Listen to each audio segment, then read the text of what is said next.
Hello my dear friends, welcome to mathematics YouTube channel. मेरा नाम है महेंद्र सिंह और फतेह मैराथन सीरीज में आज हम एक नया चैप्टर करने जा रहे हैं, डेट इज चैप्टर नंबर 9, जिसका नाम है सम एप्लीकेशंस ऑफ ट्रिग्नोमेट्री।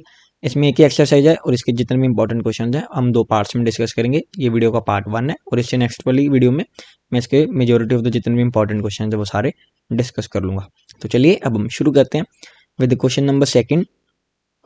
क्या गिवन है हमें क्वेश्चन में, a tree breaks due to storm and the broken part bends. एक पेड़ है, जब आंधी तूफान आती है तो वो क्या हो जाता है, गिर जाता है, मीन्स कि टूट जाता है अपनी जो ऊपर से। So that the top of the tree, जो टॉप है हमारे ट्री की, touches the ground making an angle 30 degree with it. वो ग्राउंड के साथ 30 डिग्री का एंगल बनाता है। मान लीजिए हमने जैसे ही आप स्टेटमेंट पढ़ रहे हैं इसके साथ साथ आपको एक डायग्राम बनाते जानिए, रफ डायग्राम, बिकॉज जैसे ही आप रफ डायग्राम बना लोगे तो आप इस क्वेश्चन को इजीली सॉल्व कर लोगे। हमारे पास मान लीजिए एक ट्री है BAD, एक लंबा सा ट्री है, ठीक है जी। अब वो A पॉइंट में से टूट गया, मान लिया हमने, मीन्स की क्योंकि तूफान आया, आंधी आई, जो भी हुआ, तो उसके कारण क्या हुआ, वो बेंड हो गया, ठीक है। तो जैसे वो बेंड हुआ, उसका जो ये वाला D वाला पार्ट था ये यहाँ पर आ गया, जो कि जिसको हमने M लिखा है। अब नया पॉइंट दिया यहाँ पे M, मीन्स की D तक तो वो सारा प्रॉपर था ट्री, लेकिन जैसे वो बेंड हुआ, गिरा, तो उसने यहाँ से A से लेकर यहाँ तक M के बीच का जो एंगल बनाया है ग्राउंड के साथ, दैट वाज 30 डिग्री। तो हमने यहाँ पे लिख लिया, उसने 30 डिग्री का एंगल बनाया, ठीक है जी। The distance between foot of the tree to point where top touches the ground.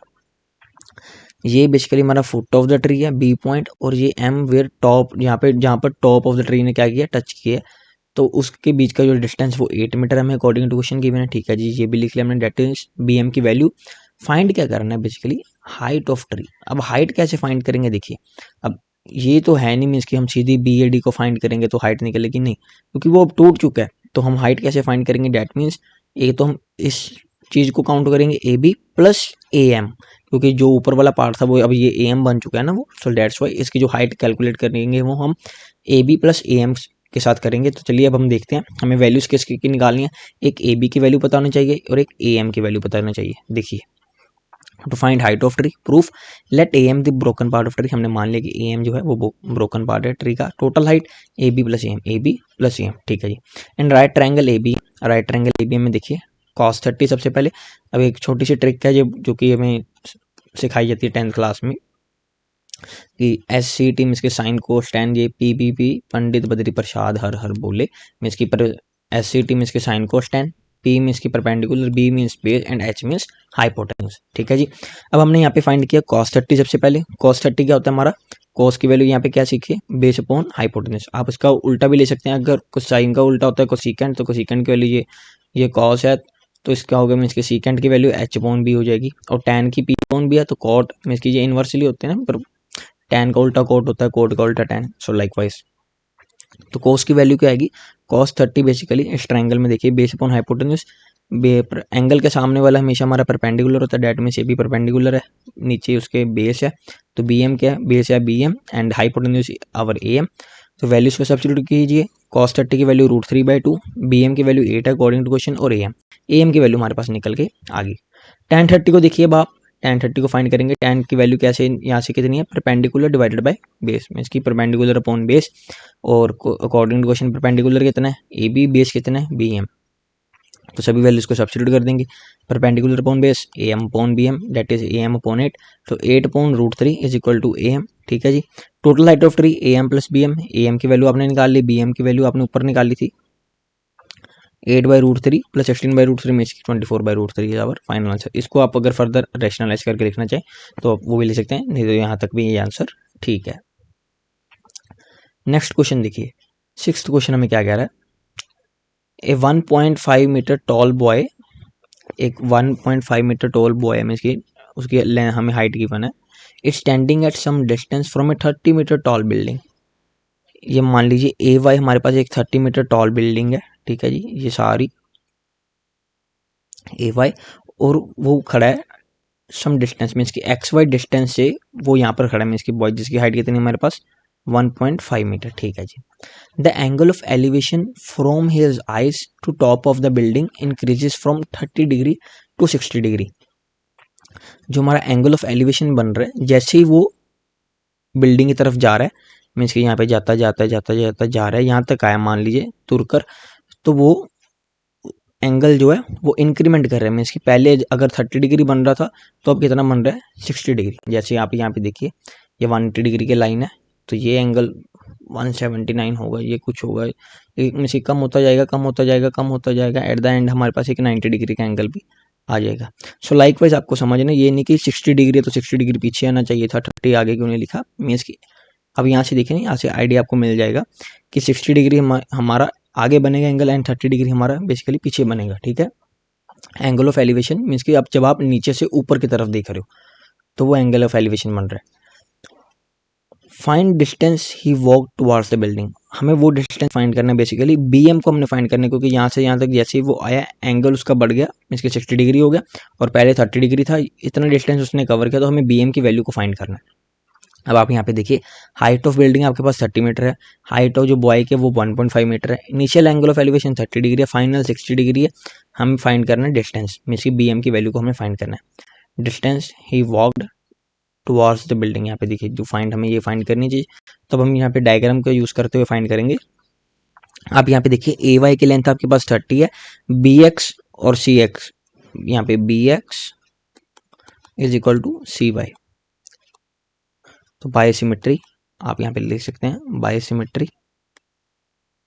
ठीक है जी, जितनी ही हाइट BX की है उतनी ही CY की है बेसिकली, तो ये 1.5 है तो CY भी कितना हो गया 1.5, और 30 में से 1.5 को आप माइनस कर देंगे तो AC की वैल्यू आ जाएगी, डेट इज 28.5, दोनों को ऐड करके तो 30 ही बन जाएगा, मीन्स कि AC plus CY is equal to AY। तो हमने ये लिखा है यहाँ पे 30 माइनस 1.5 इक्वल 28.5, मीन्स कि CY की हमें वो AC की वैल्यू पता चल जाएगी 28.5 मीटर है। ठीक है जी, अब सबसे पहले हमने लगाया tan। 99% आपको याद रखना कि इस केसेस में ज़्यादातर मोस्टली आप tan को ही यूज़ करते हो, tan को, कहीं आपको साइन कॉस का यूज़ करना पड़ जाए वो डिपेंड करेगा अपॉन द क्वेश्चन, मीन्स कि 99% tan तो लगेगा ही लगेगा कहीं ना कहीं।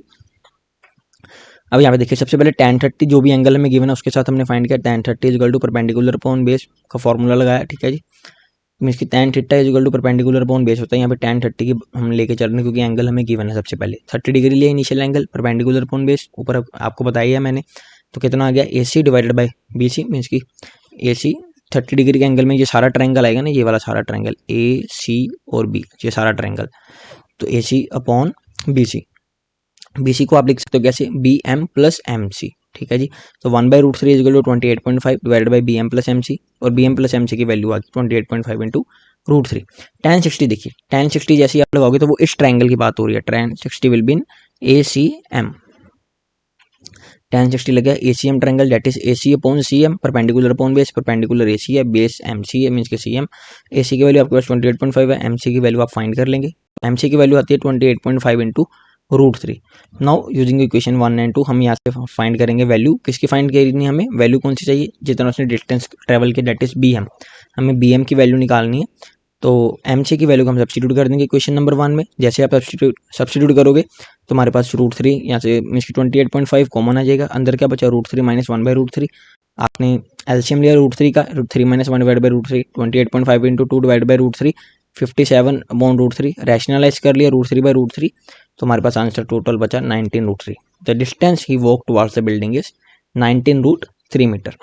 8th क्वेश्चन हमारे पास है, एक स्टैचू है 1.6 मीटर टॉल, स्टैचू की हाइट हमें गिवन है, stands on top of pedestal, मान लीजिए AC एक पेडेस्टल है हमारे पास, ठीक है, हमने यहाँ पे कंसिडर किया AC हमारे पास एक पेडेस्टल है, उसके ऊपर 1.6 मीटर टॉल एक स्टैचू खड़ा है। ठीक है जी, from a point on ground, एक पॉइंट है ग्राउंड पे, from where the angle of elevation from top of statue is 60 degree, means की D पॉइंट से लेकर जो B पॉइंट तक एंगल बनेगा ग्राउंड के साथ टॉप ऑफ स्टैचू से वो कितना है 60 डिग्री है according to question, and from the same point, इसी पॉइंट से B पॉइंट से ही angle of elevation of top of pedestal is 45 degree, top of pedestal C point से है तो मीन्स के C पॉइंट से लेकर B पॉइंट के बीच का जो एंगल बनेगा यहाँ say that will be 45 degree.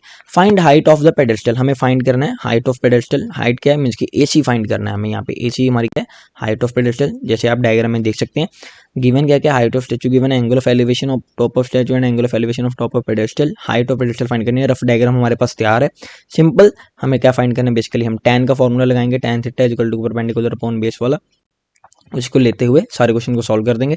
Let height of pedestal भी इतनी, AC की वैल्यू को हमने H मान लिया, इन ट्रायंगल DAB, अब यहाँ पे देखिए डी ए बी मीन्स कि ये सारा बड़ा ट्राइंगल ले रहे हैं हम, डी ए एंड बी, ठीक है। tan 60 लगाया सबसे पहले, क्योंकि इसके साथ कितना एंगल बन रहा था, यहाँ से बी पॉइंट से टॉप ऑफ स्टैचू का 60 डिग्री, tan 60 is equal to perpendicular कितना है 60 डिग्री के रिस्पेक्ट में, देखिए डी ए है सारा and upon A B, D A upon A B. आप डी ए को कैसे लिख सकते हो, D C plus C A, D C plus C A divided by A B. तो √3 की वैल्यू मीन्स कि tan 60 की वैल्यू थी √3 किसके इक्वल आ गया, डी सी की वैल्यू को सब्स्टिट्यूट किया 1.6 plus C A divided by A B, ठीक है जी। In right triangle C A B, अब छोटा ट्राइंगल लेंगे सी ए बी मीन्स कि ये वाला ट्राइंगल, इस ट्राइंगल की बात चल रही है अब सी ए बी की। और इसमें हमें क्या पता है tan 45 कितना हमारा, tan 45 क्योंकि 45 डिग्री एंगल था यहाँ से सी ए बी में, तो tan 45 perpendicular upon base, perpendicular C A, base हमारा ए बी सेम। tan 45 की आपको पता है वैल्यू 1 होती है, one of the most famous है ये, tan 45 1 होता है, सिंपल सब्स्टिट्यूट करोगे मीन्स कि ए बी किसके इक्वल आ गया, सी ए की। सेकंड और फर्स्ट को दोनों को यूज़ करोगे, यहाँ पे वैल्यूज को कर दोगे आप सब्स्टिट्यूट, क्योंकि हमें फाइंड क्या करना था, हमें फाइंड करना है हमारी सी ए मीन्स की हाइट ऑफ द पेडेस्टल। तो ए बी को सिंपली यहाँ पे सब्स्टिट्यूट करोगे आप सी ए, तो कितना बन जाएगा यहाँ पे सी ए, जैसे ही आपने रखा √3 into C A is equal to 1.6 plus C A, ठीक है जी। सी ए इन कॉमन निकाला मीन्स की लेफ्ट हैंड साइड में है तो माइनस के साइन के साथ आएगा, एंड √3 - 1 अंदर ब्रैकेट में बचा is equal to 1.6 divided by √3 - 1 into √3 + 1 into √3 + 1। यहाँ पे हमने क्या कर लिया, इसको रैशनलाइज कर लिया मीन्स की जो नेगेटिव साइन होता है उसको बस हम प्लस बना देते हैं रैशनलाइज में, बाकी टर्म सेम रहती हैं, उसके साथ हम कोई भी छेड़खानी नहीं करेंगे। अब a minus B into A plus B, यहाँ डिनोमिनेटर में देखिए a minus B √3 - 1 into √3 + 1 that is equal to A square minus B square means की √3 का होल स्क्र विच इज 3, 1 का होल स्क्र दैट इज 1, 3 - 1 इज 2, एंड हमें यहाँ पे गिवन है 0.8, तो 2 के साथ इसको 1.6 को कैंसिल करेंगे तो 0.8 इंटू √3 + 1, तो C A is equal to 0.8 into √3 + 1 metre. So hence हमारी जो हाइट निकल के आती है पेडेस्टल की वो है 0.8 इंटू √3 + 1 मीटर। आई होप आपको अच्छी तरह से समझ आए होंगे जितने भी क्वेश्चन हमने डिस्कस किए, all are the one of the most important questions from this exercise. जितने भी रेस्ट ऑफ द बचे हैं उसमें भी नेक्स्ट आने वाली वीडियो में आपके साथ मोस्ट इंपॉर्टेंट क्वेश्चंस को डिस्कस करूंगा। बताना आपको यही है कि कौन कौन से हम कंसेप्ट यूज करने, जैसे इस जो ये वाला पार्ट है 9.1 एक्सरसाइज में मेजॉरिटी ऑफ द टाइम आप देखोगे कि tan का फॉर्मूला हम यूज करेंगे that is perpendicular upon base, tan ज्यादातर यूज होता है, बाकी भी यूज होंगे, वो डिपेंड करेगा कि अगर क्वेश्चन में हमें किस तरह की स्टेटमेंट दी गई है। सो अगर किसी भी क्वेश्चन में कोई भी डाउट है, कोई भी क्वेरी है, तो आप उसे कमेंट सेक्शन में लिखकर छोड़ सकते हैं। May God bless you all and thank you very much.